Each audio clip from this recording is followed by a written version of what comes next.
Ladies and gentlemen, welcome to Comics Evolve, where we discuss all things around comics media culture with your hosts, Andy, Jarian, and Alex. Welcome to Comics Evolve, myself, Andy Stead. And I'm Jarian Gibson. And I'm Alex Stroud.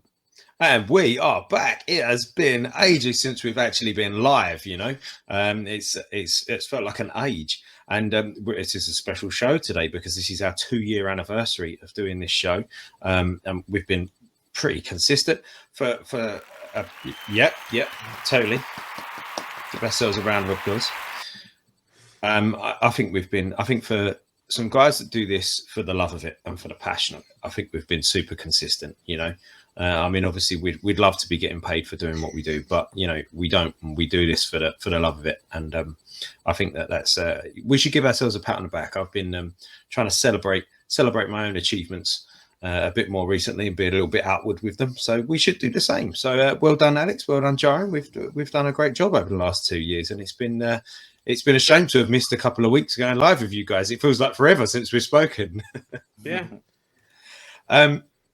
We've got a lot of news to catch up on, a lot of rumours to catch up on, a lot of things that have happened. But before we get there, have we been up to anything in the comics world or, you know, anything like that? Alex, have you been doing anything? Reading? I know you was rereading Flashpoint. Yeah, so reread some of that. I think I still need to finish just like a little bit left. I've been like trying to pick that up and read it like in between stuff. I've just been so busy lately, had a lot of stuff going on. Was in a store today, and I did buy the Rocket Raccoon Funko from Guardians of the Galaxy 3, just because like I've always like I guess sort of liked Rocket, but after that movie, I really liked Rocket a little bit more. So I don't think I have a Rocket Raccoon Funko, so I bought one because like I was like I need one now, so bought that. Yeah. So broke my little anti-Funko buying streak, you know. So. How can you not like Rocket more after that movie? You know, that really fleshes him out and it explains a lot as to why he is like he is. And that one scene of him, the escape scene, you know, when he gets on the ship and then you see his face, like it goes right up close to his face, doesn't it? Like the camera zooms right into his face and he's still the young Rocket. And then just in one scene, in like 5 seconds, it ages to the Rocket we know, and I think that's a really lovely way of visually making us kind of go, that's why he's like that. I really like that. So big fan of Rocket in that movie. I'm an even bigger fan of Rocket now. So nice. Jarian, you been up to anything recently? Went to the drive-in last night. So we have a drive-in right up the street from us, probably like in a few miles. So we took my wife and our 2 kids, and then a friend of ours and their 3 kids. We went into a double feature. So saw The Little Mermaid live action one. And then the second movie of the double feature was Guardians of the Galaxy 3. So that was the first time my wife saw it and my son saw it, which he fell asleep because I think we got home like at 2:30 in the morning. Nice. So last night, but she watched the whole thing and she's like, I'm glad you warned me about the animal stuff because that helped prepare me for it. But I would say on a second watch, you know, going in with no expectations on a second watch, I actually enjoyed it more than the first watch. You're the second person that said that to me. And they've said because, you know, we all expected what we expected. And we spoke about that on our Guardians review episode. And obviously it didn't happen. We got something different, which was great. But we didn't get that. And you were kind of holding on for that to happen, weren't you? The whole movie. And then when it didn't, you kind of went, oh, but then you kind of forgot that it was actually a good movie. You know, and going back and watching it a second time without like knowing that wasn't going to happen, you can just enjoy the movie for what it is. And yeah, I'm looking forward to seeing it a second time as well. I mean, just on first watch, I never would have expected after that movie for me to personally say that the High Evolutionary is one of the worst villains. Like, I mean that in a good way. Like, like he is one of the, like, my most hated villains, I think, of the MCU. Like, you know, and it's like when you put him up there as like somebody you dislike as much as like somebody like Thanos or something like that. And it's like, wow, you know, like, and you only saw like a little bit of like the evil that man was in that movie. So it's like a very interesting kind of thing that they did there, you know? And I guess you can understand that, or you can prepare yourself for that evilness right at the beginning. You know, it's not building. You're like, I already hate him. You know, that doesn't take long in the movie, does it? In this movie, kind of on rewatch, made me appreciate like I paid more attention to the opening scene. You know, when we first see Adam Warlock, when we first have him attack Rocket and the med pack's not working. The whole situation with Quill, you know, people were really complaining about Quill and his mask and his jet boots and lack of that. But we kind of went through a marathon at my house and kind of watched the first 3 Guardians of the Galaxy movies, or first 2 Guardians of the Galaxy movies. If you notice in Guardians of the Galaxy 2, they've kind of toned down his use of the mask and the jet boots a little bit. He started off using it, but towards the end, he wasn't using it as much, especially when Yondu saved him at the end. He didn't have it on him, right? The mask wasn't there. So when he had to make the decision who could breathe in space, you know, and that kind of stuff. And then you start off with him. He was so distraught and so drunk in this movie. He was passed out drunk, you know, and there was no time for him to grab anything. And we don't know what kind of state up until that end. Like, I don't even think we saw anything in the Christmas special either for his mask or his boots either, or jetpacks there. So we don't know what kind of state he was in. He was drunk.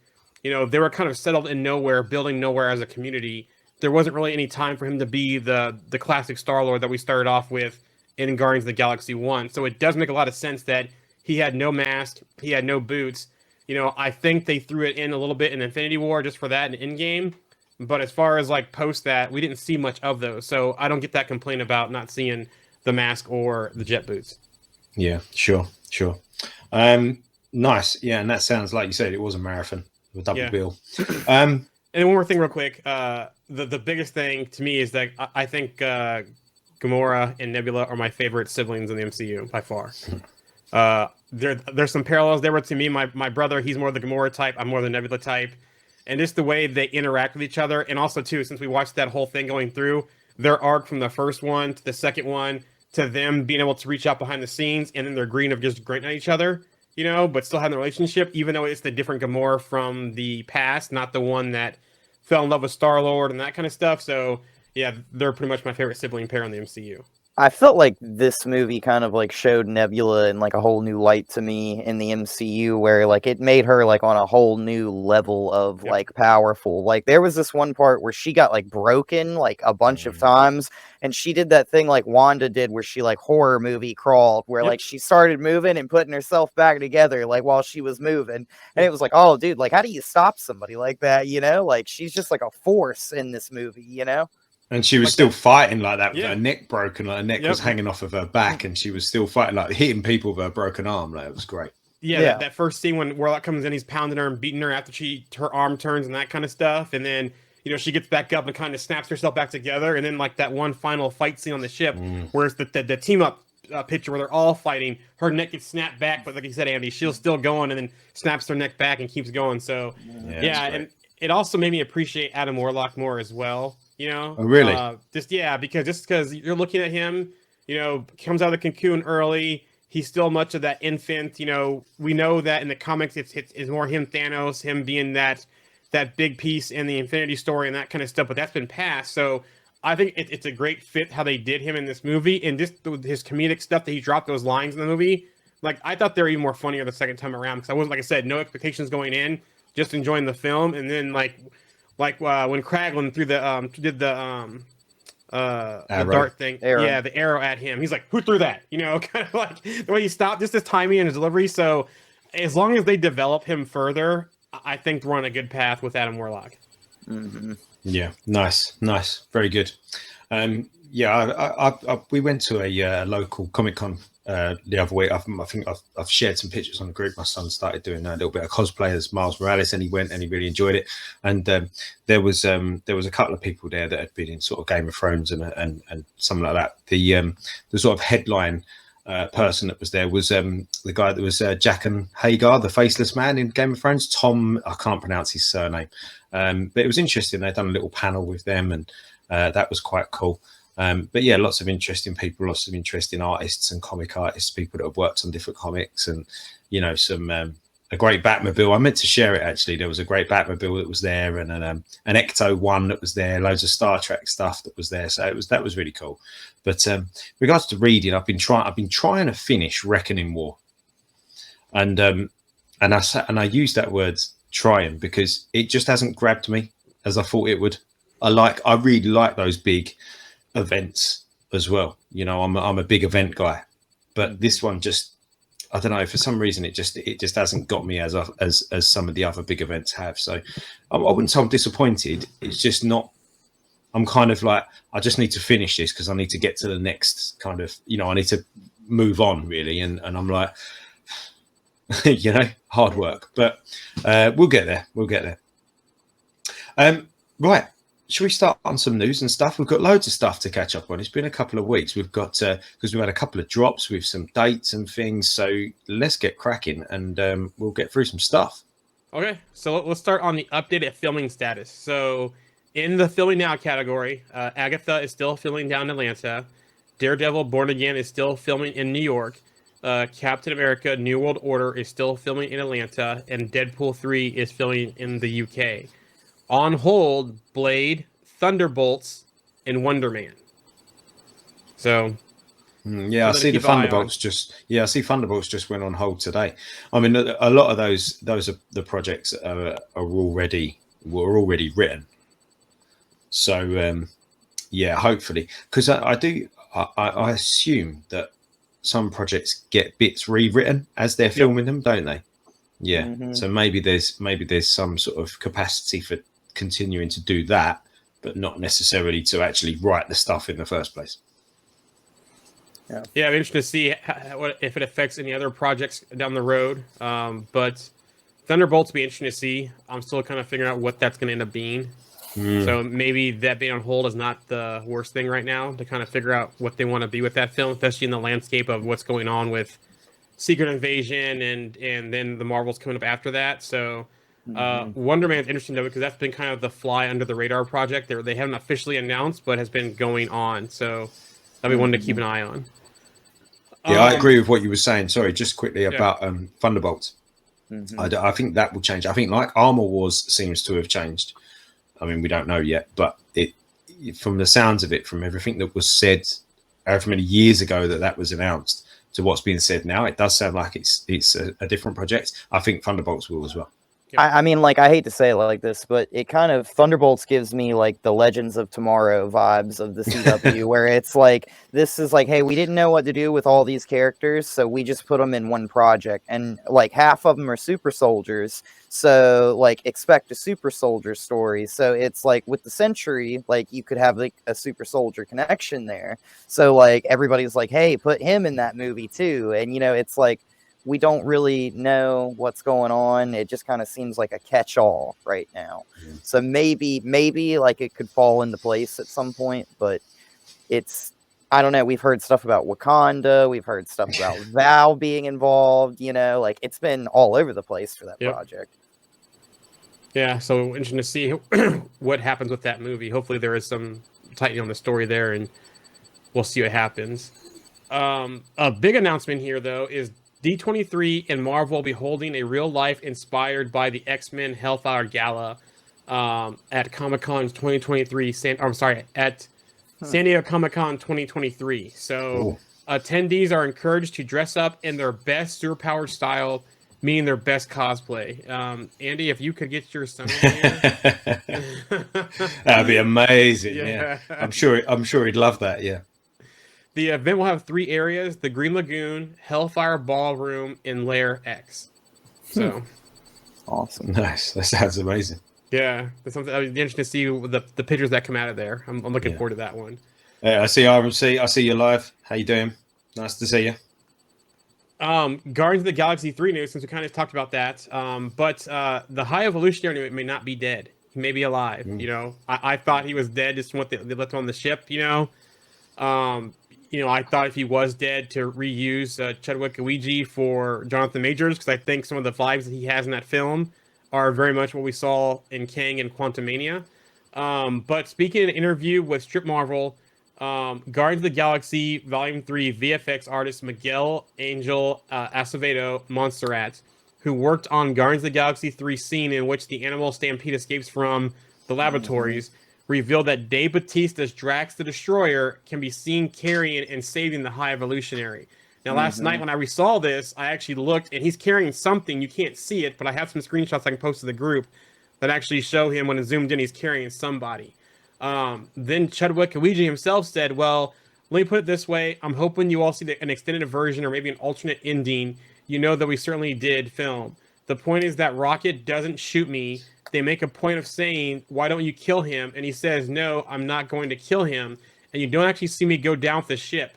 So I'll just leave it at that. And then James Gunn via Twitter, when this was being tweeted about, said, for people who want the spoiler, what's pointed out in the article is very much in the movie. So the High Evolutionary is still alive. He's not dead in the MCU. Mm-hmm. So he's probably going to be a prisoner on Nowhere and be held, for what he's done. I mean, it seems like that entire ship was destroyed, but I mean, he had the link to, what was it, Orocorp or whatever. Orocorp, yeah. Yeah. So, I mean, he's sort of tied to all that. So, I mean, what happens with all that and the other planets and stuff that he kind of, interfered with or manipulated and things like that. I'm just curious. Yeah, I wonder if that could be some of the tales for future Guardian stories with the new team, is them going to check on some of those other planets. And we're also interested too as well, where's the rest of the Sovereign at these days, right? Because we only saw Aisha, we only saw Adam Warlock, but we know that the Sovereign were still pretty much alive at the end of Volume 2. So I wonder if we'll revisit the Sovereign as well, and if that will fit any more into Adam Warlock's arc in the MCU. Mm-hmm. Yeah. As of today, it has crossed 700 million worldwide. Wow. Mm-hmm. So that's good. Mm-hmm. That's good. I mean, it's good. It's good for post-COVID, I guess, isn't it? And it's good for recent Marvel movies as well. I mean, I don't think that this is going to be $1 billion film, but I do feel like it might creep on up there past like the second movie as well, and this might go past $850 million, maybe be a $900 million film potentially. I think the first one did like 700 and something million dollars. So I mean, it's not really got much that it has to do, and it's a strong film, and I don't think that they're losing as much viewers coming in week over week now with this film in comparison to some other Marvel films. So, And I know it's a holiday weekend here in the U.S. I know some other countries have a holiday weekend as well today. So, who knows what today will do and what tomorrow will do as well with it being a holiday weekend. Mm-hmm. Charlize Theron. So she showed up as Clea at the end of Multiverse of Madness in the post-credit scene. She hasn't heard from Marvel Studios.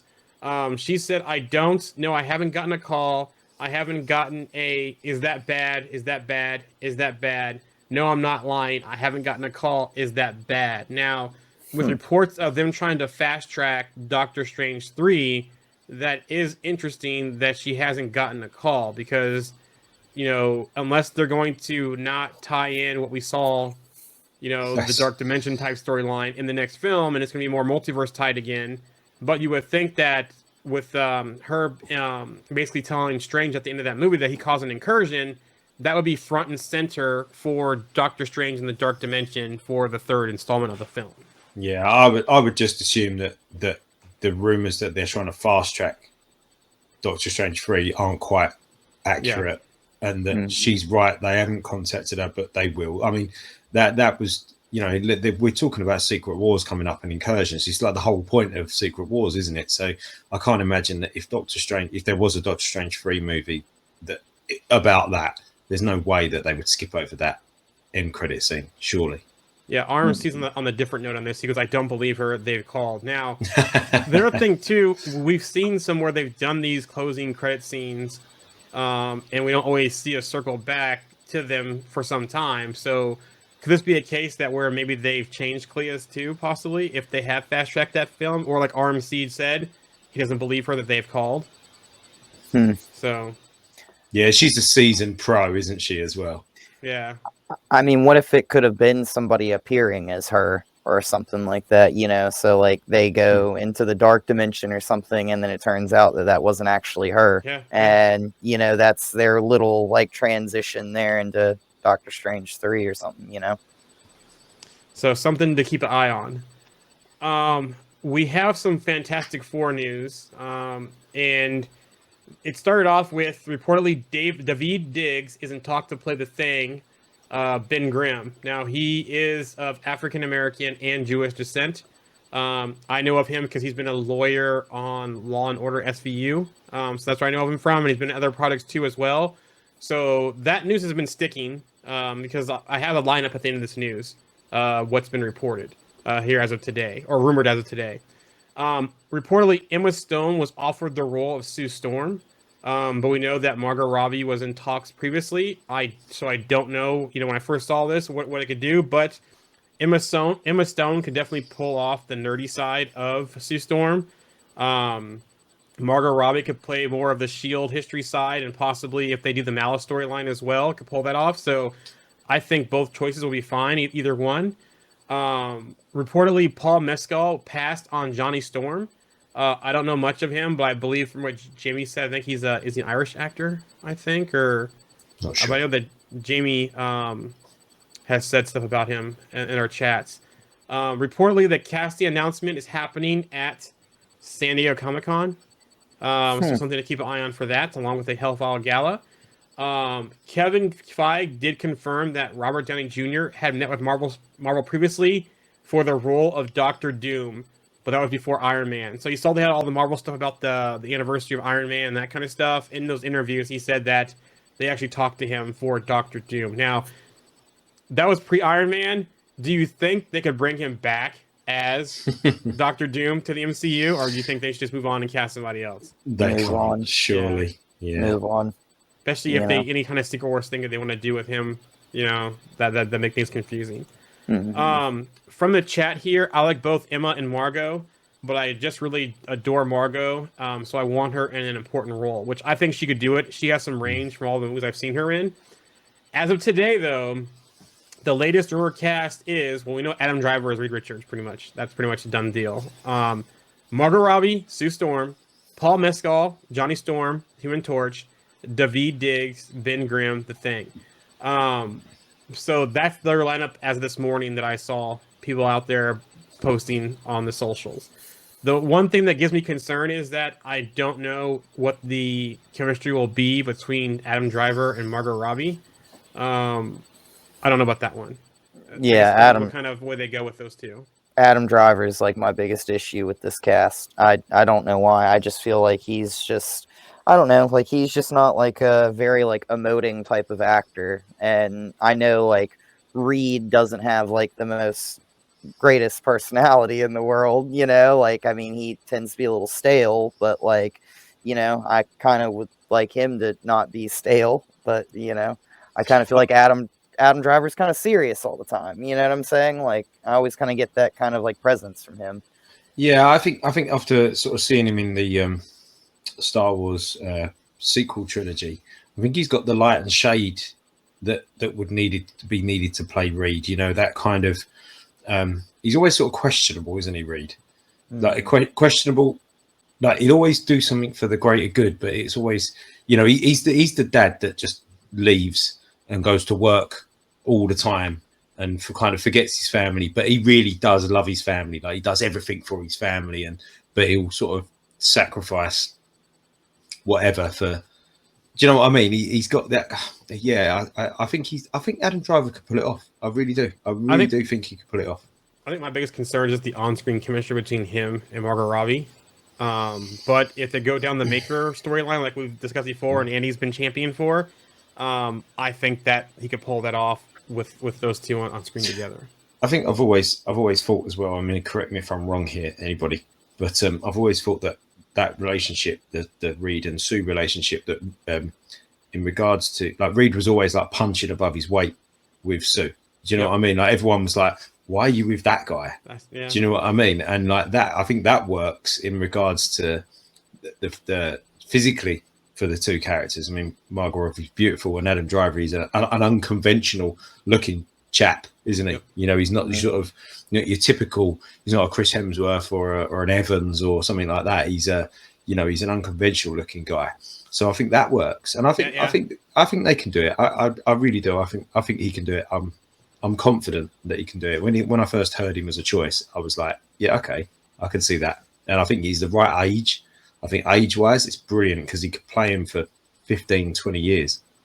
Mm-hmm. I'll have to go do some research on Paul Mescal because I don't really I don't know what him. Jamie said. So From the chat here, RMC, I like that. Referring to the cast, never going to make everyone happy, so I just have to pick and run with it. Which I'm fine with the cast. You know, I'll hold judgment. You know, until I see it. Hopefully they change the storyline up. Antonio Banderas did tweet about them making a mold of his face recently. So and he's been rumored to play Galactus. So you know, I wonder how that's going to work out, but. I hope they just tease Galactus because, like I said, and we talked in the groups about this too, Galactus needs to be a all-hands-on event, not just for the Fantastic Four. So you could tease him, you know, and maybe they'll spin up the rumored Silver Surfer special presentation and Galactus that way. But you know, coming hot and heavy with Galactus or Doom, I think will be a mistake by Marvel, especially with what we know is going on in this current saga with the multiverse saga. You know, you've got Mole Man, you've got Psycho Man. Psycho Man was teased in Quantumania with Subatomica. You've got Blastar. You've got, you know, all kinds of different Annihilus, all kinds of. You could even have a conflict with Namor off the bat. You know, maybe they're doing some stuff in the ocean, discovering, you know, doing some research, and they come across Namor, and you got the whole Namor and Sue story. So you have all kinds of ways that you could do this. You know, they could even do Inhumans if they wanted to again. You know, because. So many characters have come through the Fantastic Four's history. You don't have to come in with Doom or Galactus right off the bat. So I was thinking about this the other day, and I was like, man, like, what would be like the best way? I know we've talked about like having the Fantastic Four be lost from like the 60s and the quantum realm and stuff. But I was thinking about it. I was like, we just saw in the Marvels trailer, like they're kind of like poking and prodding at jump points now, trying to figure out. So imagine Ant-Man comes back and he's like, hey, like I just went to this place called the quantum realm and it's got a civilization. So like Sword's like, now we want to know what that is. So basically Sword starts to like poke and prod, and they send a team and they lose the team. The team gets lost. They call Hank Pym. Hank Pym gets involved now using that device from Quantumania that sent the signal down there to find the team, and they pull them out, and that's how we get our like Fantastic Four and like the modern times. And this is like how we would get them like immediately and tie it to Quantumania because they could even have them trapped in Subatomica. Like I said, Janet said that right out there, and they could have a whole story with him, them and Psycho Man, and Subatomica. So go ahead. Sorry, but no, I was just gonna say I think like it would be awesome if they did that. They tie it to the quantum realm because then this ties it to where like Reed's kind of like linked to Kang and all this kind of multiverse stuff. And then they could make his first villain somebody like the Maker, and I feel like that would be right in line with like this multiverse stuff. You know, it's like just home run after home run. I feel like on that. You know, that was perfect, Alex. That was actually perfect. I love that. Another one they could do too is Puppet Master, right? You know, Puppet Master they could have been caught up with Puppet Master all this time. He's been controlling them, been having them on some kind of trance, and they break out of that in modern times. You know, or something like that too. Like maybe he's like stuck in some kind of like in their minds. In a coma type thing, they bust out of that in modern times, and they got to defeat Puppet Master in the first one, and then you get Alicia, then you get, you know, Ben Grimm's love interest right there off the bat, and they can build off that going forward too, if they wanted to go a different way as well. So there's all kinds of ways they can go with this story. They don't have to do Doom and Galactus right off the bat. I hope they don't. Also, RMC says from the chat here, I like the dynamic myself. She's really better than people give her credit for, so she'll pick up the slack. She is, you know, we're looking at different movies she's been in. So she does have that range. And then, like I said, if they do Malice storyline, some of the stuff that she's done with Harley Quinn could basically translate over to that Malice storyline where she gets possessed and becomes kind of that leathery, you know, alter ego type person as well. Nice. Kang Dynasty, reportedly Jeff Loveness is no longer writing it. So it sounds like they changed directions after Quantumania. So, which, you know, Secret Wars still have the same writer? I haven't heard anything about that. I know that Daniel Destin Cretton, who did Shang-Chi, was involved in that one. So I haven't heard any more news about that though. Speaking of Quantumania, the assembled episode is now on Disney Plus along with Quantumania. The assembled episode went live the same day as the movie. Yeah, I want to give it a rewatch actually. Yep. I want to see if I've got some different feelings about it, especially you know, the talk that we spoke about at the end. That kind of what happened at the end. How did he get defeated like that? And what's the reality? It's a trick. I think. Yeah, what's the reality? Yeah. Let's take a deeper look at it, because you watch it in the cinema and you kind of think you know what you're going on about, and actually until you see it again. Because I we feel- actually go ahead. I was just gonna say, I feel like it's like one of those things where he's gonna become pure quantum energy, and he's gonna be able to control everything in the quantum realm now. And it's gonna be like one of those like Beyonder type situations where he's literally got the power to shape everything, you know. They could do that. That's one thought, making him the Beyonder because of that. Mm-hmm. Like he went into the Beyond and got all that power, and now he's, you know, I need to watch it again. I think I watched it twice now since it's been Disney Plus, and that's one thing I thought about too, is that ending scene is a trick, right? When Janet came back through to help Scott defeat him, that was all a trick. I think because if you think about it, everyone thinks the King the Conqueror is dead, right? That was the one that all the other kings were afraid of. Now all the other kings said that he's defeated, so now we're going to go after all these people. But I think we're seeing like the end of the usual suspects, right? The whole time they think Kyler Sose somebody else, this and that, all kinds of stuff. They think it was Keaton's character, I think, in the film. And then we find out that it's not. It was the guy that was talking. It was Virgil, the guy he was talking to. And I think we'll see a moment to where Scott's looking at something, and all of a sudden he'll start putting the pieces together where he's like not in the same world anymore. He's in a different universe. That whole board that we saw at the very end, where he starts putting things up, and all of a sudden we see King the Conqueror reappear, and that him and Janet were stuck in the quantum realm this whole time in an alternate universe, and they're gonna pop back out in the King Dynasty area. Because if you think about it, when you watch it again, watch all the people's reactions as he's walking down the street, where they're looking at him, you know, this the way that like they're confused almost, like why is he here? Somebody said something to me, and they said I'll have to watch it again to see if I was right. But he said when he's walking down the street at the beginning, he said there's a lad who looks just like Miles Morales reading a Spider-Man comic. Yeah. I haven't seen that yet, but I'm gonna have to check. Yeah, I'm gonna have to check that out. And I was like, nice. I gotta check the comic, but there's a kid there that could be Miles Morales, so I need to check that out. Or just a nod to him. I quite like that. Yeah, I'll have to check it out. I haven't seen it myself. So one thing that I noticed that I thought a lot of people complained about was like how Kang basically gets sucked in and like dies, you know, at the end of that movie. But like I felt like it's very funny because that's almost kind of like what we see happen to Janet in the first movie, where she gets sucked in, and then they talk about that. Then we find out about Janet in the second movie. Then Janet has a connection to Kang, and then Kang is then sucked into some other realm very similar to like what happened to Janet. Yeah. It's almost like a loop of a story, you know? Yeah. It's like repeating the same story. It's very cool, I think, you know? They could have also put him in a probability storm like Janet put his power source. Mm-hmm. You know, similar concept where maybe the enemy of my enemy is my friend, where they start getting attacked by all the other Kang variants, and they need this King the Conqueror to defeat them before they have a big showdown with King the Conqueror themselves. Mm-hmm. So there could be that way that they could go with also. Now, one thing I did notice too is that, speaking of that probability storm where he had to go in and get that power source. So do you notice how surprised, when you watch it again, see if you notice this too as well, how surprised Kang and MODOK look when all the Scots start working together for a common goal. And you know, that common goal was basically because they're all working together for Cassie. And they were actually surprised that that would happen, because it seems like we didn't get the backstory on this, but they probably tried many times and failed because of what happens in that probability storm. Now, we have not seen any more of Ravonna yet, right? The last we saw of her, she went somewhere in Loki season 2. If there's that Ravonna connection, could that be another way also to get Kang out as well? Or does Ravonna actually end up saving him? We heard nothing about Ravonna in Quantumania as well, which also was interesting. Mm-hmm. So, yeah, I mean, she could definitely have ties there. I definitely feel like there's a big shakeup going on in the TVA, and I feel like at the end of season 1 of Loki, where we see the Kang the Conqueror statue sitting there, I almost feel like either that could be a ruse, and that could actually be like the Timekeepers were really representing the 3 Kangs at like Immortus, Ramatut, and I cannot think of the third one's name, Scarlet Centurion.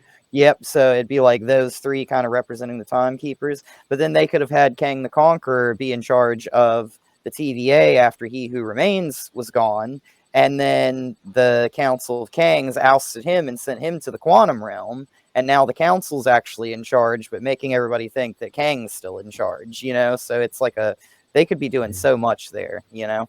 it also be interesting to see too how Loki season 2 is going to end, because there's been chatter out there is that's when we'll probably have our answer on Jonathan Majors on how the season 2 ends, if they could bring either recasting him or continue with him, because from some of the reports, I believe his trial will be done by then for his legal issues. So I'm interested to see if they do some kind of change up at the end of the season, or they just kind of do a Rhodey type thing, and we see just a new Kang at the end of the season. I suppose it's all hinging on the outcomes of the problems that are happening right now, isn't it? I suppose if it goes one way, they've got an answer. If it goes the other way, they've got another answer. So it's all sort of a bit in limbo at the moment. Mm-hmm. I almost feel like it's not that hard, though. Like, they could almost just have Loki at the end of season 2 try and change like something way in the past to prevent like all the Kangs from like basically coming like to fruition, and change maybe something so far back that it just makes like a whole new set of variants that pop up, and we just don't see. And they could easily, I think, get away with that if they had to, you know. That Victor Timely scene that we saw at the end of Quantumania post credits, exactly right there, where Timely is like the beginning. It's like that linchpin where he's like, hey, maybe if I go back to Timely where this all started, I can change the trajectory of everything. And, you know. Agatha news. It sounds like the primary antagonist is not Mephisto. According to Scooper, Daniel Rickman, via his Patreon, believes Salem 7 will make their debut in the spinoff. Okoye Okpo Wasili, hopefully I say that right, who is yet to be officially announced as a cast member, will lead the team. So does this sound like that the Salem 7 will be doing Mephisto's bidding, and we don't actually see Mephisto himself? And Mephisto is going to be more staged for Ironheart. That's really interesting, isn't it? The Ironheart, the magic connection in Ironheart.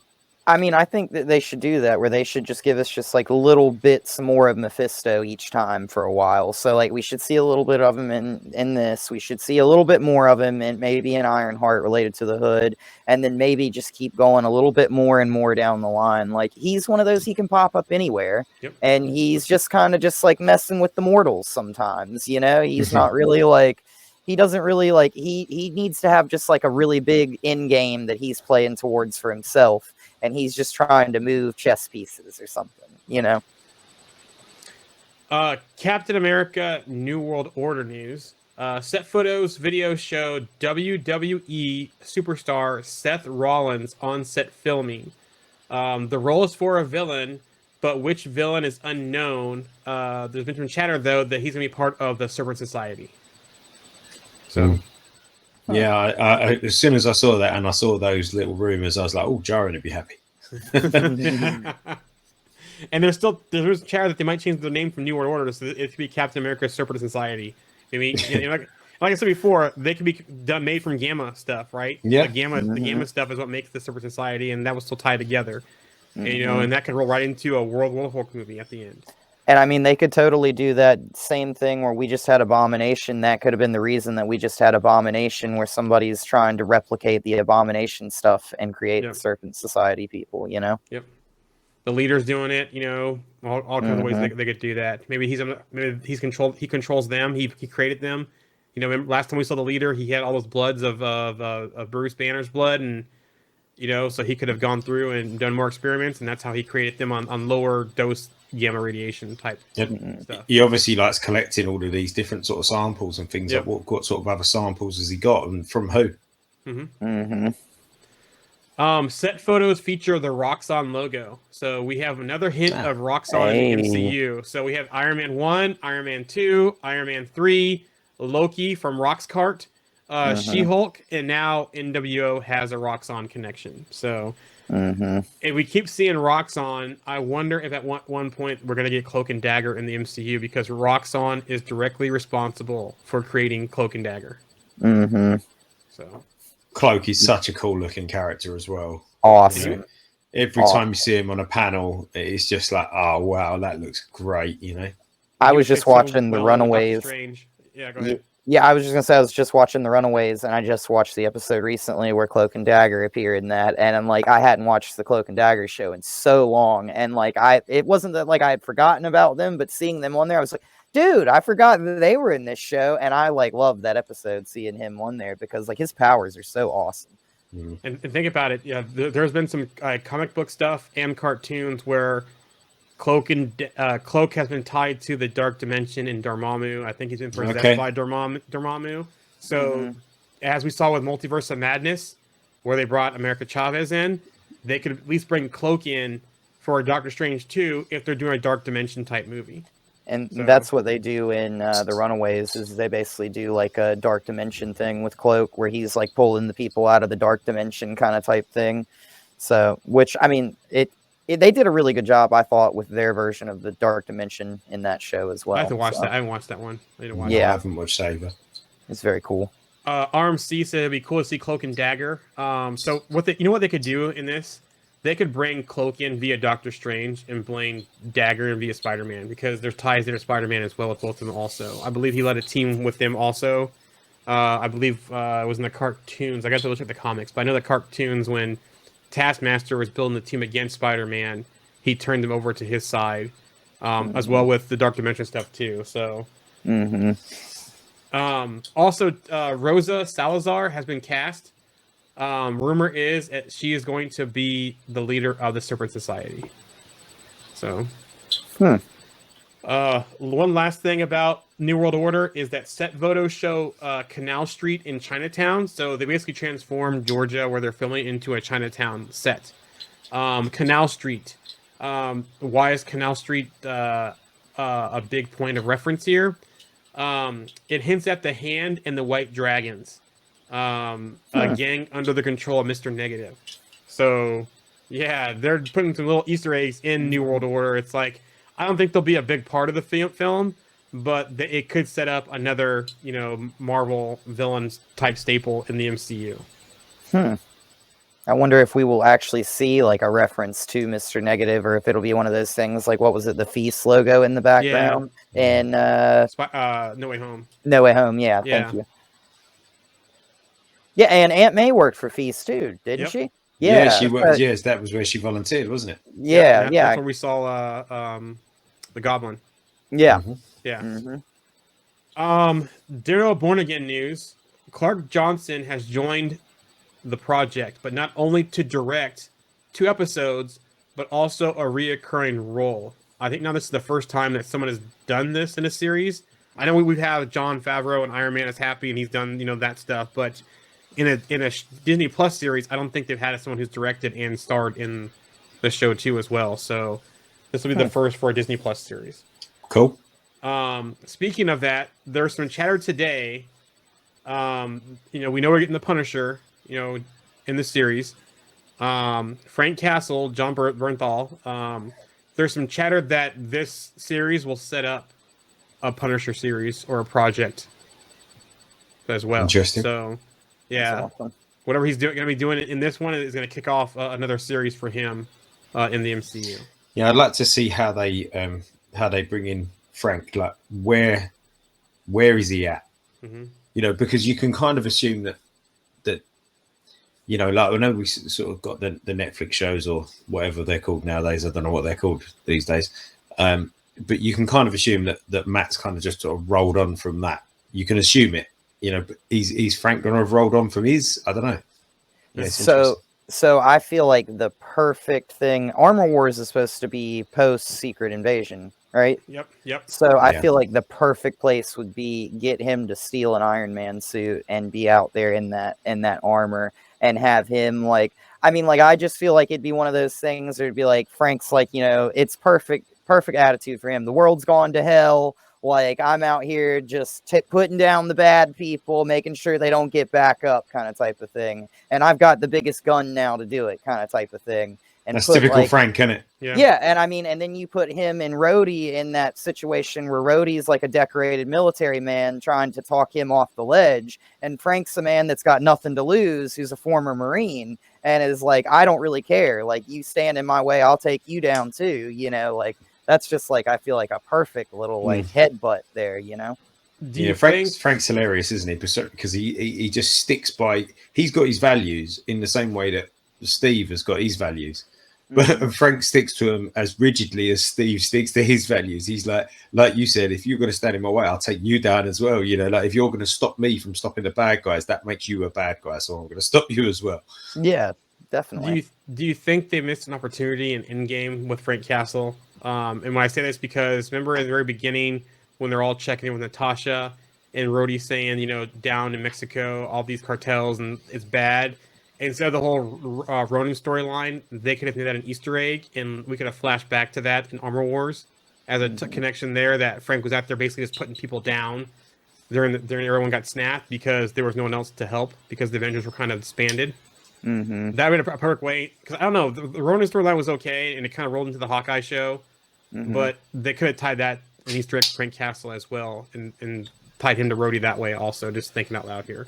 Yeah, I almost feel like for Frank, they need to, like, in the MCU, they need to up his cred. Not like that he needs like an up street cred or anything like that, but like I just imagine Frank doing something like crazy badass, like shooting the Hulk with something that kills the Hulk in a World War Hulk, kind of like a replacement to Hawkeye kind of type situation, you know, like, or something like that. Like Frank's kind of like the man that's willing to get down in the mud and do the dirty work that nobody else is willing to do.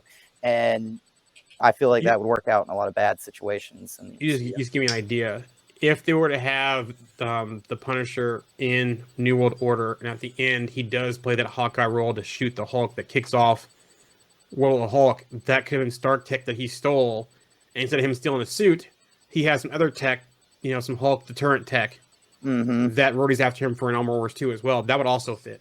Well, and you know that tech that Bruce wore on his wrists that basically like made him human, they just have to fabricate something like that they can shoot the Hulk with, and it'll go into the Hulk and it should probably kill him, I would think, you know. So I could see Frank probably maybe trying to make something like that, or being the one that shoots that weapon that does that and kills the Hulk or something. A great way to do that. RMC is catching up on the rumor about I mentioned about the Punisher series. Heard that himself. He also said, very excited, and it'll be interesting to see how far they let him go. He agrees with Alex on your theory about Armor Wars angle, because the next comment he says, the Armor Wars angle, I mean. So he agrees with you out there. Moving on to Deadpool. The working title is Tidal Wave. Brianna Hildebrand is back once again to play Negasonic Teenage Warhead. Shioli Katsuna, who played her girlfriend Yukio, is back as well. So we're gonna have a lot of familiar faces back in Deadpool 3.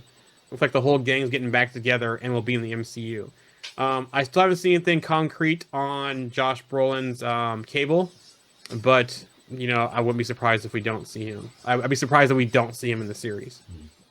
That end credit scene for Deadpool 2, where he's like, you know, one day your old pal Wade's gonna tell you to get back in the saddle and everything like that. This could not be so perfect for this to flow into Deadpool 3 like that. You know, like that is just so funny that this ended up this way, and we're gonna get Hugh Jackman in Deadpool 3 and everything.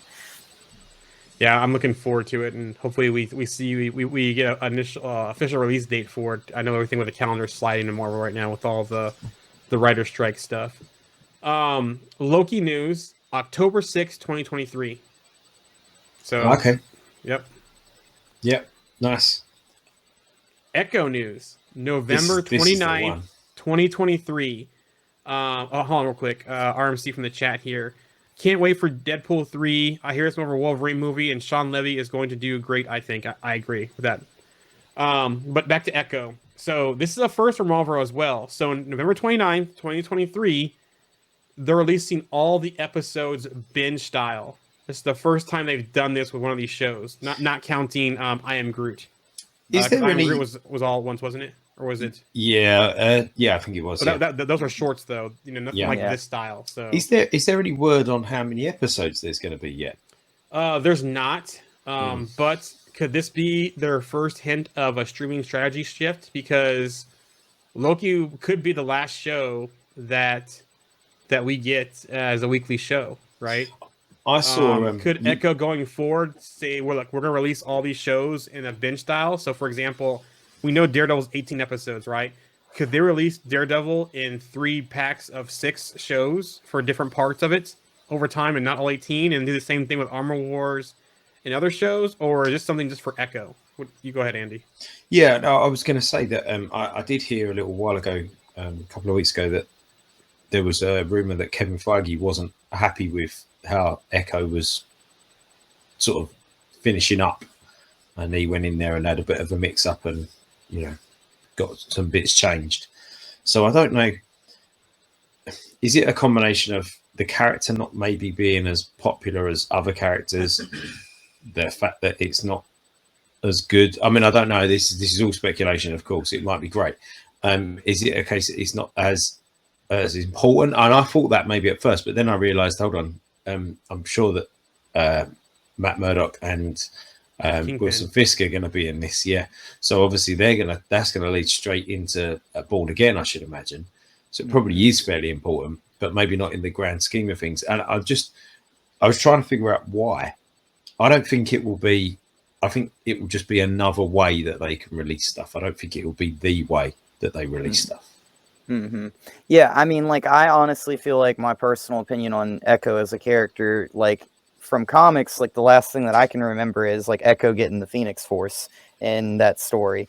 And so, like, I know she's not going to get the Phoenix Force in this, you know, I don't think in the MCU. But, like, you know, like, from like, that perspective, like, I was a little bit, like, caught off guard to see her in Hawkeye, because I didn't really think that her character really got much screen time. I thought that, you know, like, it was kind of one of those things. It was, like, kind of more to get us to Fisk, kind of was how they used Echo, which wasn't really a bad thing. It was just, like, she was more a part of the story. So going into the show, I just don't think people have the same attachment, because, like, they were using her to get to Kingpin, so everybody was, like, focused on Kingpin and less focused on Echo. So, like, her getting a TV show, it's like, I don't know, like, I feel like maybe, like, people will watch it. I think it's going to be, like, action-packed. It's going to be one of those things that it'll be, like, her on the run. Like, I mean, it ended with her, like, I think shooting, what was his name, Kazi? And that, and, yeah, I mean, like, you know. Also shooting Fisk, too. Yeah, also shooting Fisk, and I mean, like, I'm sure she'll be, like, public enemy #1 in New York for that, you know, from Wilson Fisk. So, I don't know. Like, I think it's going to be interesting. I just think that they need to grab people right off the bat in the first episode or so, and just go full throttle with it, like, go fast and loud, you know. And I think this is the way of keeping everybody interested. Yeah, it could be getting it all at once, and then you can just watch it all and get it out of the way. I don't know whether it would have had the draw to keep people interested for 6 weeks if it's 6 episodes. Yeah, unless you had, like, Daredevil in every episode, or Kingpin every episode. Yeah, I can see that. But everything I've heard from this has been it's going to be a really good show. From all things I've heard about this show. It's kind of sad, you know, if they're just trying to get past this, because it's like one of their first major Native American character releases in the MCU. So we'll see. You know, there might be, you know, we'll see what happens when Ironheart comes out. Any shows after that, if it's part of their strategy for some shows, depending on what the importance is to the overall arching, you know, storyline of the saga that they're currently in. So it's something to keep an eye on. From the chat here, I'm expecting Daredevil to be the 3-part. I'm a fan of binge style release myself, because that's how I like to watch most the time, if it's possible. He says, I think if they're smart, they'll use her ties to Hawkeye and Daredevil both. Now, Hawkeye is a good thing, because with Jeremy Renner's accident, I wonder if that had an impact on the show as well, depending when filming happened and with his accident. Yeah, I mean, you know, the most interesting thing is, and not to get off of Jeremy Renner, but I feel like Echo's kind of spit out of the Hawkeye show at the end of this. You can have Matt Murdock kind of step in now and be like, let me help you get out of this bad situation, and, like, help her while she's, like, being chased down and everything. Matt comes in, works with her. Matt pops up at the end of Echo, helps her out of her bad situation, and then maybe she makes appearances in, say, Daredevil and stuff. You know, like, I think that's the natural progression that they should do. Yeah, because I remember correctly, Echo, she's a love interest of Matt Murdock, doesn't he's Daredevil to a certain point in the comic run.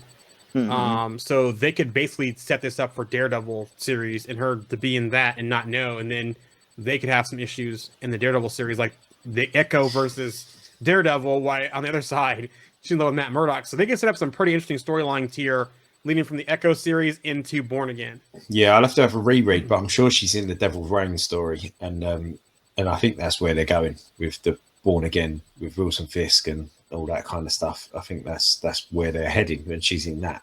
So yeah, I think I could see Daredevil being a bit of a mentor to her as well. Just a mentor as in like a mentor to keep easing her into the good side, because she's obviously been on that sort of bad side of the coin. So he's going to sort of pull her over that way. And like you said, Alex, then she can make some appearances in his show, so she can still continue on being visible, but just not in her own show. Yeah, sure. But just going back to this binge watching thing, and the binge watching to weekly episodes, I've always been a fan of weekly episodes. I just feel like I can, I'm with the characters for longer that way. It's not, obviously you're still watching the same amount of content, but you're watching a character over 6 weeks rather than over a day or 2 days. And you're thinking about that character for the week until the next show. You're talking about it, you're theorizing with other people, and oh yeah, this is this, and then you can do some research on the character in between, and then you watch the next episode and you do your next bit of research, your next bit of theorizing. Where when it's all done in one chunk, I get it, but you haven't got time for any of that, so you just watch it and you're done, and it's the next thing. I also wonder too what kind of data they're seeing on Disney Plus for these series, right? Are they seeing more on the weekly side, or are they seeing more traction when the series are done and people are binge watching? So I wonder if that's part of this too as well for this decision, on what kind of metrics they have on people watching weekly and people watching when the series is done and binge watching it. Just out of interest then, have either of you watched an entire MCU show again since you've watched it the first time? The entire show, all the episodes? Yep. I do with every show. Okay, cool. Yes. Okay.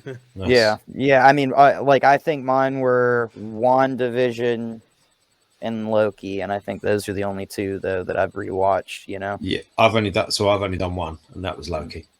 Mm-hmm. Usually, I'll do every show like that. Like we'll do our weekly episodes, and then usually probably a few weeks after, I'll just have it on the background and watched it. It could be background noise as I'm working, but I'm still listening just to see if anything that I've missed, during that we talked about. So, okay. RMC here about Daredevil and Echo. I think they'll both appear in each other's shows. And then on the question about your rewatch, he says I have many times. So, and I know too. I watched it with my son also or my wife, because they don't always watch the weekly. So there's times I'll rewatch with them and I'll explain stuff to them. Or they'll ask questions. So it's a good question, though. We should put a poll in the group about that. Yeah, that'd be good. Yeah, that'd be a good poll, actually. Yeah, good poll.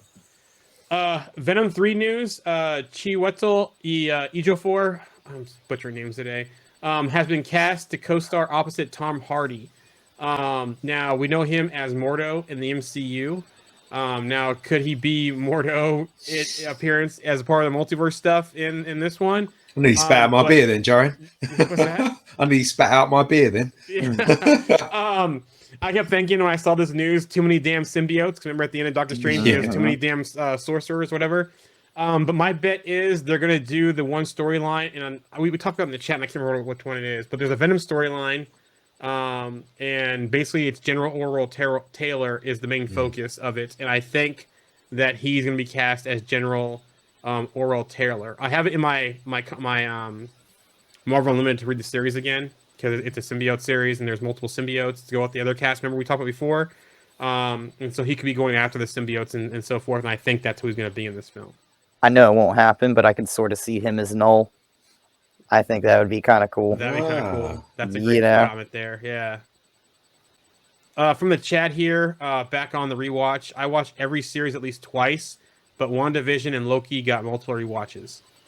So that's from the chat here as well.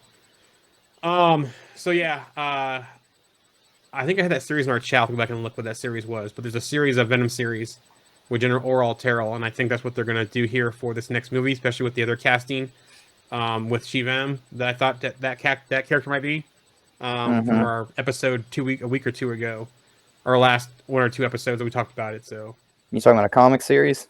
yeah, because I think the other casting they did recently for this, that it's going to be She-Venom is the other person. And so she's part of that same series with General Oral Terrell. I just can't think of the series name right now. Lethal Protector? It might be. Let me look it up real quick. I'll just Google it real quick. What series was that? What? Yep, you're right. Lethal Protector series. That's the one. That's the one they could be doing for this movie, is going off clues from that series, which is a pretty good run. I need to go read it again because it's been a while. But that would be a very good third movie in this trilogy. If they do that series. I think I somehow have like a handful of those issues, but I'm missing issue like number 3 or something like that. So I need to find that. They're all on Marvel Unlimited, so if you have that, Oh you can yeah, read on yeah. I there. forgot. I always forget about Marvel Unlimited. Yeah. Ironheart news reportedly is releasing in 2024 for Ironheart, so next year as one of the series. Okay. That remember a while back we talked about Sacha Baron Cohen secretly filming scenes as Mephisto in L.A. That was probably like months ago. We thought it was for Agatha. Well, the chatter lately is that was for Ironheart, which would make sense because of the hood and his magic and how he gets that kind of stuff is directly tied to Mephisto in the comics. So that all makes sense if we get a Mephisto tease in Ironheart. I mean, like, I think it fits. Wasn't he originally tied to Dormammu? Yes. The hood. So I mean, like, if they just switch that out, it's not that big of a deal, and we don't really need Dormammu like past the Dark Dimension, you know. Like, I mean, like, I was a little bit surprised that they like are gonna go back the Dark Dimension route again. Not that I thought that they had shut the door on that, but just like I thought we would be kind of done with Dormammu, so I feel like we're going back there for Doctor Strange 3. So Mephisto, I think, is a good bet for that. RMC, yes, I did say for Ironheart. So this is all about Ironheart right now, and next year is reportedly when it's going to be released. Speaking of Disney Plus streaming performance, Kevin Feige talked about strong international performance of Disney Plus series. He says, thanks to Disney Plus, we've expanded the Marvel Cinematic Universe into genre and formats new to us that we haven't done before. We've been able to introduce exciting new heroes and villains, locations, and storylines into the MCU. And I'm pleased to share that when you compare our Marvel series to some of the buzziest shows on competitive services, even our smallest series are reaching much more international audience, often 2 to 3 times the number of viewers. And again, I wonder if that ties into the binge release of Echo as well. I think it just gives them another string to the bow, doesn't it? Really? Yeah. You know, they've sort of we've said this before. You know, they've got feature length movies. They've got 6 episode series. You know, 42 minutes an episode or 45 minutes an episode. They've got shorts. They've got special presentations. They've got weekly releases. They've got binge releases. They've got. Do you know what I mean? So they've got many platforms, many formats to release a project, and they've just got to go right. This is the project.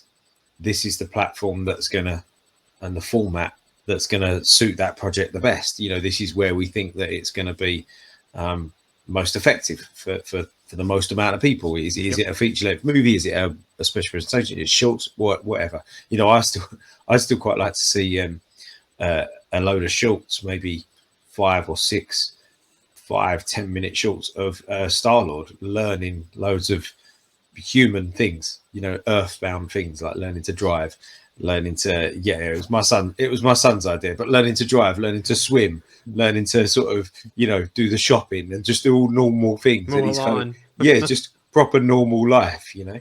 I think that would be great seeing that, you know. And then at the end he bumps into Richard Rider or something, you know. He's also doing normal things. But my point here is that there's different formats and different characters will fit different formats, and that's it. Yeah, I agree. And RMC says it's a strategy worth trying at least too as well. Totally. He agrees also. Secret Invasion news. Colby Smulders, who plays Maria Hill in the MCU, talks about Secret Invasion. She says this series is much more dark in tone than one's previous. It's hard to know who to trust. Secret Invasion shows us insight into the lives of agents working to keep Earth and its inhabitants safe.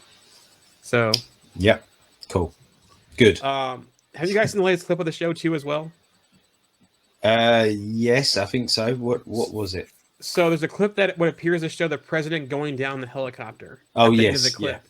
So, which gets me to wonder: is that a scene where he goes down the helicopter, he dies, but people don't know that he died, and a Skrull infiltrates him in that scene, or is that at the end of the series, and that's how we get General Thaddeus Ross as the president as we go into New World Order? Mm-hmm. So Yeah, and Fury's taken down a helicopter with the president on it because he finds out the president's a Skrull. Mm-hmm. So something to keep an eye on there, and I'm so looking forward to that. Yeah, me too. Yeah, I've got higher hopes, and I'm wondering whether I've let my hopes get too high. Yeah, I mean, like, I feel like it's like going to be like a spy kind of thriller kind of show, and I feel like we haven't really had one of those like really done like full throttle. And Nick Fury, I feel like always kills it in the MCU. Yeah, you know, Samuel Jackson always kills it, and this is going to be like him carrying the whole thing. So you know, like I think It's got such a great cast as well. yeah, So, it like you does. said about Nick Fury carrying it. I mean, it's Samuel Jackson. Do you know what I mean? You got Samuel Jackson, Emilia Clarke, you know, Olivia Colman, Martin Freeman. You got Kobe Smulders. This Don Cheadle is such a great cast. It's just Ben Mendelsohn. You know, I've just forgot about Ben Mendelsohn. Like, I just forget about one of the best actors at the moment.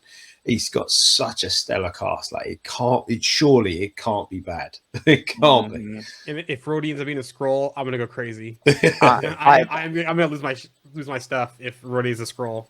Yeah, I will be so blown away. I mean, that would be one of those things where, you know, like you would be like, well, how long has he been a Skrull? Was it all the way back to Iron Man 2? Or was it like, you know, like, did he just get switched out like 5 years ago, you know? When was this? Yeah, because I mean, like, ultimately, like, say you have, say, somebody move up, like, say, the vice president to become the president, like, Rhodey could become, say, like, DOD or something at you know, for that previous sitting president, or maybe for the new president, you know? So, like, Ross could put Rhodey in charge of the Department of Defense just to keep him close and try and keep the war machine and everything, you know, kind of like in his back pocket if he needs to, you know. And Tony Stark, like I said, I think on like one of our previous episodes, was like the head of the Department of Defense for the United States at one point in the comics. So it would be like, hey, like we're just putting Rhodey in that spot now, and it makes sense because he's a colonel with the military, and so he could be Secretary of State too.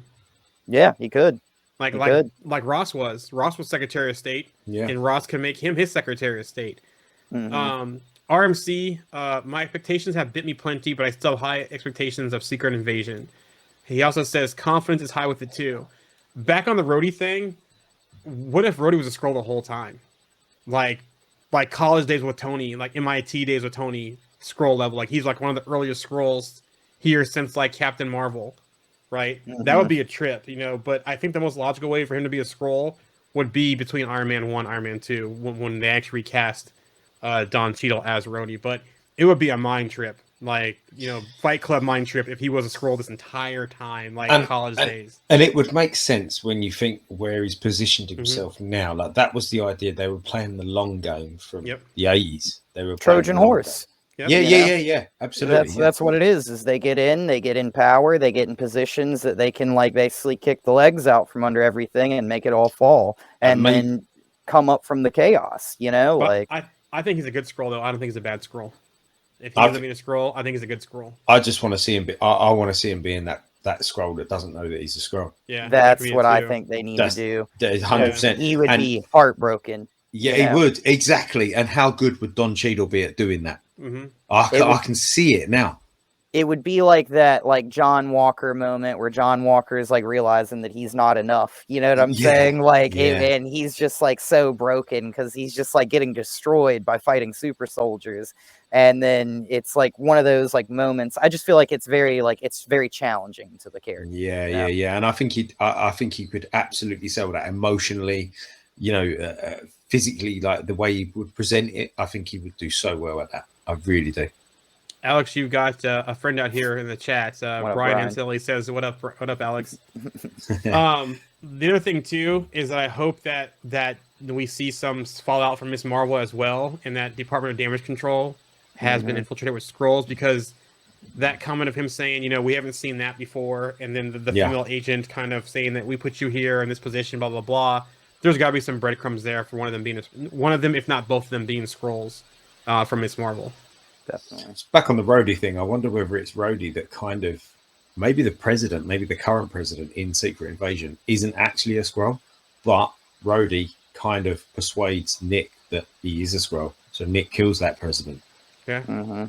And then that gets Rhodey, maybe not necessarily to the president status, but gets him maybe a next rung up or something like that. Gets him at least in line. Yeah, this is it. Yeah. Well, and what's really interesting is the White House in the MCU has like seen controversy before, because the vice president in Iron Man 3 was the one that was working with the extremist people in the Mandarin to try and help heal his daughter or his granddaughter. Yep. Yeah, so like you could very well have, like, you know, talking about Super Skrulls and stuff, maybe the Skrulls have taken the extremist stuff, and maybe that's where we start to see like a tie of like, you know, this is like something that's like deeply embedded in the government and been working out like over the last, 10 years or something. You know what, even if they haven't taken the extremist stuff, if they can link back to that, just mention it, that would be a really cool link, and like keeping, like you say, the White House conspiracy sort of stuff going. You know, they'd be like, well, you remember what happened with Extreme, even if they just mentioned it. It'd be a lovely little tie-in back to, phase 2. Definitely. And that's actually on right now. Iron Man 3 is actually right when they're in the, he's like, I panic but I handle it, and he cracks open a beer, Trevor, in the house. That has happened right now. Chloe Bennett, who played Quake in Agents of S.H.I.E.L.D., she did talk about on returning to Marvel and if she's in Secret Invasion or not, because there's been some buzz about her possibly showing up in Secret Invasion, which, if this is going to be a spy type thing and we see a lot of S.H.I.E.L.D. stuff in this, it would make sense to bring her back in at this point. But she says, of course, I'd be open to it. Listen, there's a lot of stuff around that. I so deeply love S.H.I.E.L.D. fans because it's a tenacity that got the show on air to begin with. I have not once been approached or asked or involved in anything after I wrapped S.H.I.E.L.D., and I am not involved in anything that's coming out. I have not been asked, but I would be more than excited to put on the suit again. And of course, Daisy is a big part of who I am. So I love to, but I have not been communicate with about it. That's a lot of denial in the one quote from her, that I wouldn't be surprised that if we see her in Secret Invasion. Yeah, I mean, that's a lot of talking for a no. Yeah, because even Clark Gregg, who plays Agent Coulson, has said he'd be willing to return to the MCU as well. But I mean, didn't he come back in Captain Marvel? Didn't he make an appearance in that? But in the past, though. Yeah. Pre Agents of S.H.I.E.L.D. days, but he could also been a Skrull too as well. They could have made him a Skrull or LMD even and bring him back into the MCU. Which they did do that at the end of Agents of S.H.I.E.L.D.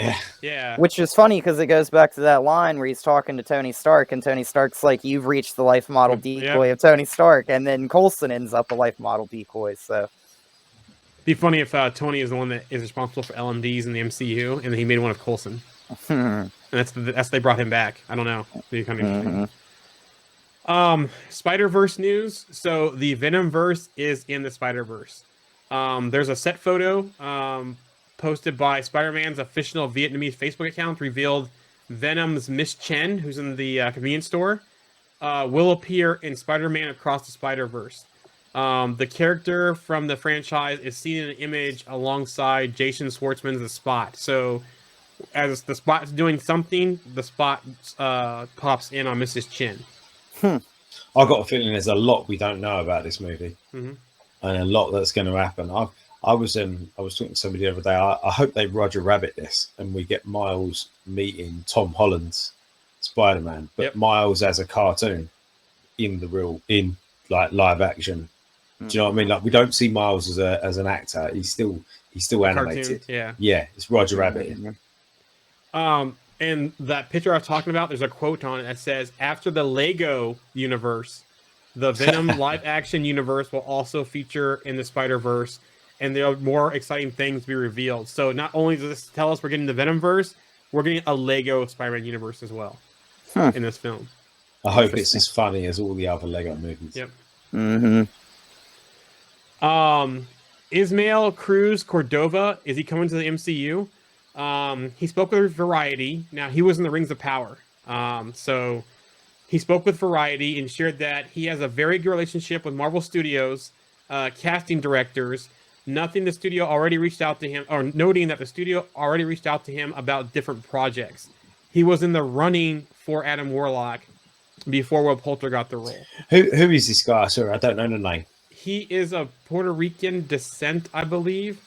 He is 36 years old. Now, since he was in there talking about Adam Warlock, this could be the MCU's Nova. If he's still in contact with them. Think about it. He's 36 years old. He's similar age to Chris Pratt. And you had that post about him there. Remember I mentioned, a buddy cop movie between Star-Lord and Nova, and that kind of stuff. So he could be Richard Rider in the MCU. He could be Sam Alexander in the MCU. He could be either one. Jarian, what's the chap's full name? Ismael Cruz Cordova. They mentioned Miles Morales, but he's too old to play Miles Morales. Well, he mentioned in this article about playing Miles Morales, but he's too old to play Miles Morales. But he's 36-year-old. He has some Puerto Rican descent. But yeah, he could definitely pull off Sam Alexander or Richard Rider. Maybe I'd quite like to see Richard Rider for quite a while, and then see Sam Alexander come, passing the buck. To Sam Alexander. I think that. And it's funny that this came out today because we were talking about. My wife was asking about the Nova Corps today, and so we actually talked about the destruction of Xandar. How we haven't seen that on film, but reportedly there's film of that because Infinity War started off where he already had the Power Stone, and we saw him getting the Space Stone, destroying the Asgardian ship. So they could start off a Nova Pistol project with the destruction of Xandar footage, or a series, or even a movie, and then lead to John C. Reilly's character being the one that survived with the power of the Nova before giving that to Richard Rider, and that's how we get Nova in the MCU. And I honestly feel like that could be a special presentation just for the simple fact of, he didn't have any stones, so he goes in there to get the Power Stone, the first stone, and they're literally there to protect the Power Stone. They've literally got it secure, and they're not going to let it be taken. So that was going to be his biggest uphill battle, I think, in getting the stones was that first one. The first one. Yeah, so it could have been a 30-minute on-screen deal if they really wanted to do that, and it would have been epic if they could. But, they could very well just do a small little special presentation and throw something like that together. I feel like I've said this before, but special presentations on moments in the MCU. So it doesn't have to be a story necessarily. It's just a moment. So this is the special presentation on the Battle of Xandar, or whatever you want to call it. Destruction of Xandar, yeah. Yeah, the destruction of Xandar. Yeah, that's what it is. And that's all you see. It's not a story. There's no beginning, middle, and end. It's just this is what happens in this moment, You could almost call that MCU missions or something, it's just one little beginning and end to one little story of hey, this is this character goes in, infiltrates, gets in and out with the information, leaves, gets back. That's the end of the story, and it's almost like if you it's like a one shot, I guess. If you didn't read it, it wouldn't really matter. It's just if you do read it or you do watch it, it's a little bit more. You're fleshing it out a little bit more. Definitely. I mean, they basically have the destruction of Xandar, John C. Reilly's character escaping, and that's the end of it. Yeah. So. Yeah. They do that all the time, though, don't they? They do that with movies. They have prequel stories almost to them that most people don't even know they exist. Yeah. But if you watch them, but I suppose it's a lot of money, isn't it? It's a lot of budget. If it doesn't really matter. Well, if they already have the footage, which reportedly they do, that they get left in the cutting room floor because it was 25 or they could just edit the footage, add a little shot with John C. Reilly, and then be done with it. And even it doesn't even have to be 30 minutes. We're talking about 30 minutes, 40 minutes. It doesn't have to be 30 minutes. 10 minutes would be great, wouldn't it? How good would that be? Just a little sort of injection of MCU. Just every now and again, they go, look, we had this footage, we finished it off. Here it goes. from the chat here, I believe JC is Jimmy Cloud, I think. Returning from the Blip would be the best special presentation. That'd be a good one too. Just different people returning from the Blip. Because we've seen some things about it. Like we saw Yelena return. We saw Monica return. We've seen some hints of the returns from the Snap in the MCU. So yeah, a whole thing on it would be pretty cool. Well, and people like used it and abused it, so they could do it like a documentary series too, where like people like, you know, they talk about the people that used it to like pretend that they had been snapped so they could disappear and go run off and go live a life. They could talk about like the people that lost the loved ones and stuff like that. You know, they could go through it all kind of like and hit it like a little 45-minute documentary, and it would be kind of cool, you know, like you could almost do it like so where you had you interviewing people.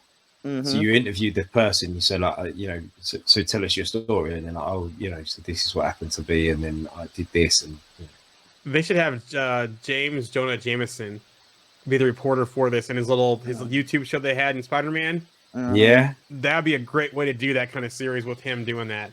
Yeah, because like the people returning would also have bigger issues, because some of these people may have moved on without them, and they may have new families, like insurance they may money. have like, yeah, you know, like everything, like these people don't have homes. Like this is why like the GRC, I think it was put in place, you know, and the MCU was to like kind of help resolve this issue. So I mean, like, you know, we only see it through like the rose-colored glasses of the superheroes in the MCU. We don't see it on the ground floor.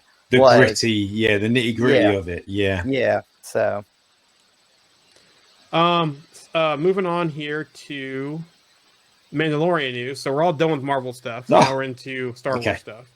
Mandalorian, the Mandalorian season 4, the start of production likely to be delayed due to writer strike. So we have some Star Wars delays now. So the next season of Mandalorian season 4. Dave Filoni's Star Wars movie sounds like it's going to be based on Star Wars Heir to the Empire. Yeah, what a quality book. That is like one. That's not just a good Star Wars book, it's just a good book. Just full stop, a great book. So yeah, like it's based on that one. Yeah. Or great trilogy. It's a trilogy of books. Go ahead. Sorry. No, that's all. Okay. Ahsoka will debut August 31st. Reportedly, so.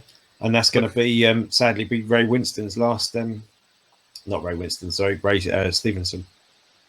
His last on project thing. Yeah. He passed away sadly the other week. Who had played the Punisher in Punisher Warzone. He was Volstagg, and he's been, you know, obviously now in Star Wars, and he's going to be in Ahsoka. So yeah, I'm looking forward to that Ahsoka show. I think it's going to be visually stunning. Yep. DC news. Speaking of Chadwick Iwiji, he says he would love to play Etrigan in the DCU. He says that would be the Jekyll and Hyde of the DC. I love Etrigan. That's such an awesome character. He's like this like demon that talks and like rhymes, and so he's like rhyme. Did you say rhymes? Yeah, and rhymes. Right. That's how he talks. Like, right. So like every time he talks, he's always speaking like in rhymes. Okay, it's very funny. But yeah, I mean that's a character that goes back to Morgan Le Fay. I mean, back to like, you know, King Arthur. Morgan Le Fay is a character that you see in Marvel. You see her in DC as well. You know, kind of a historical kind of character. So yeah, I mean, that would be awesome to see him as Etrigan the Demon. Shazam! Fury of the Gods is now streaming on Max, which used to be called HBO Max, but HBO Max and Discovery, I think, combined. So it's called the Max. I saw a great tweet from Peacock the other day. Oh, yeah. I shared that. I shared that. Yeah. Was that you that did it? We won't be dropping the first part of our name anytime soon. Was that you that shared it, Alex? I saw it and I just thought it was hilarious. Yeah, I thought that was so funny. And you know, it's so weird because for name recognition, everybody looks at them as HBO. HBO has been like the staple of like TV for quality decades. TV for decades. So like for them to be like, hey, we like HBO Max, but we're getting rid of the name that everybody remembers and we're just going to make it Max. Like, I get the idea. I just don't think it's the right approach. Like, do you think because it stands for home box office, doesn't it? Yeah. Do you think that's because that's outdated? Do you think? Well, the I home mean, like, box office. It's a streaming service though, so you're still kind of paying for it. So yeah, I suppose it's not really outdated, is it? Half of HBO's viewers don't know what HBO stands for. No, exactly. They don't care what HBO stands for. Who cares? For. Yeah, exactly. But they know HBO because they see that and they're like, oh, it's an HBO shit, you know, like so like it's a weird part to drop of it. Like what? Drop the other half. Yeah. You got the wrong word there. Go to the other one, you know, like HBO Discovery, right? Because HBO and Discovery combined, HBO Discovery, boom, there's your name. Why call it this Max? So odd. Yep. Final thing in the news here today: Mortal Kombat. Tasty Gabrielle is in the final talks to play Jade. Okay, cool. So. Do you know what? I really want. I've always wanted a good Mortal Kombat movie, and I've always felt like they've never quite struck it right. Do you know what I mean? Like it's always been. I don't know. I've always kind of watched them and gone, oh, that was kind of missing something. I don't know what it was. And that one was missing something different. It wasn't what that one was missing. It's almost like they need to take all the Mortal Kombat movies that have all ever existed and just push them all together, and they probably end up with a good Mortal Kombat movie. Yeah. Mm-hmm. I just don't feel like they've struck that balance. It's like they did Mortal Kombat, the Mortal Kombat movies. Basically. Basically, yeah. There's rumors of a Street Fighter, a new Street Fighter movie I saw. Yeah. I thought I saw like somebody like recently rumored to be cast as somebody in that or something, maybe. I could be wrong. But was that the Jean-Claude Van Damme news that was recently that he's supposed to be one of these movies? Maybe. I'm not sure. How old is Van Damme now? There was some Jean-Claude Van Damme news. Was it about Mortal Kombat or was it about Street Fighter? No, surely it was about Street Fighter. But he must be in his 60s now, surely, if not older. I'm not sure how old he is, but he must at least be in his 60s. He made some great action movies back in the day. Some great action movies. While we were on DC, and we did start to talk about it before we was off air, and I said to Alex, does he see the CW finale of The Flash? And we started speaking about Cobalt Blue is in it, and they bring back Eddie Thawne from the first one. So they pluck him just before his death in the first one, because he shoots himself, doesn't he, to stop the line of thorns. And they take him out of time and they make him the kind of baddie of the negative Speed Force. He's kind of does that, and I think from what I understand, Barry has this, as always, he sort of uses his empathy to kind of to quell the situation. So he doesn't actually defeat anybody. He just sort of talks them out of it. Talks them off the ledge every time. Yeah, this is it. Which it's not a bad thing, I guess. But it's all about how both the negative Speed Force and the Speed Force need to exist and can exist at the same time. And that, it's a little bit like the Jedis with, this is the dark side of the Force has to exist. If the light side of the Force exists, the other side has to exist as well. And it's a case of balance. That's what it's about. So do you think that Savitar and Zoom and, like all the other speeds all believe the same? Yeah. I mean, like, do you think that they all needed to be in that finale, I guess, is what it sounds like? I mean, it sounds like they're kind of just like, hey, we just went and got everybody basically that we liked from all the seasons and just pulled them in, I think that's basically what so the negative Speed Force actually did do that, like plucked all these people from different times and went, yeah, you're going to fight the sort of Speed Force. It was, but I think it's been and I think you've said this before, the CW shows have been in a bit of a mess since the Crisis on Infinite Earths situation, and it's probably a good job that they've stopped, really. Yeah, and I mean, like, I think The Flash, like, I quit watching The Flash a long time ago. I liked the Savitar stuff, but, like, the Savitar stuff was starting to get to where it was, like, kind of pushing it a little bit.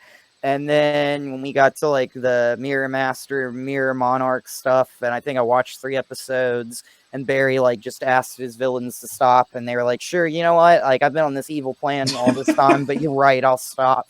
And I was just like, okay, like I can't do this anymore. And then like it's sort of like a thing about the Flash, but then it's just like it's starting to become more like a soap opera than it is an actual like superhero show. And why I watch that kind of stuff is I want to see the fights. I want to see how creative they get with that kind of stuff.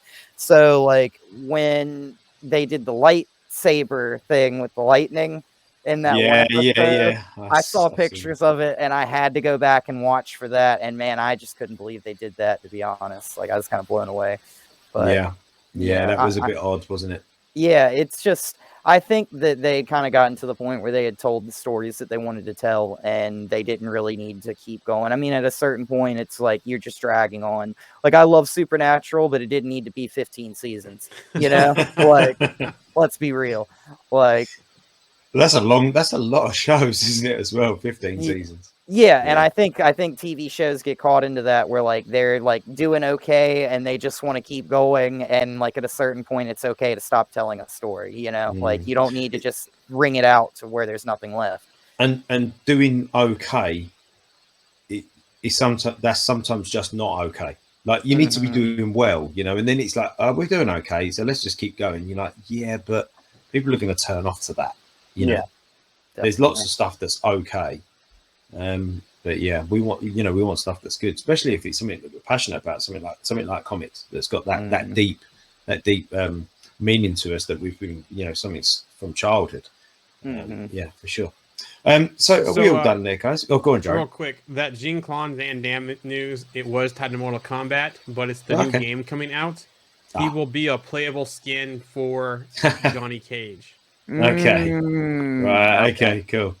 I thought it was just a playable skin for Jean-Claude Van Damme. That'd be awesome. You just play as Jean-Claude Van Damme. That'd be cool. Having a fighter. So you got like Chuck Norris, Van Damme, Steven Seagal, Stallone, Schwarzenegger, basically all the sort of action heroes from the sort of 80s and 90s, just as playable characters. That'd be really cool. We should do that. That needs to happen. I've always thought they should do something like that, but they should call it Monster Mash, and it should be like with werewolf, vampire, the mummy, like Frankenstein, and it's just like Mortal Kombat, but with movie monsters and stuff fighting one another. It'd be kind of cool, you know? Oh man, that should happen. It's like the Expendables, but as a computer game. Yeah. Right, brilliant. That was really good to catch up, guys. Really, really enjoyed that. I covered a nice range of news, obviously lots of Marvel stuff, and we caught up on some other bits, Star Wars and DC and other bits and pieces. Jarian, where can they catch us? Yep, as always, you can catch us live on Twitter, but we can't see the chat, so make your way over to YouTube, Twitch, Trovo, the Facebook page, or one of the Facebook groups. Everything is Comics Evolved. And then, as always, we post out the replay of the audio on Spotify, which goes out to all the stream places now as well. Awesome. It's been a pleasure, guys. We'll catch these lovely people next week. Thank you for being with us. We'll see you again. Take care. Have a good week, guys. Bye.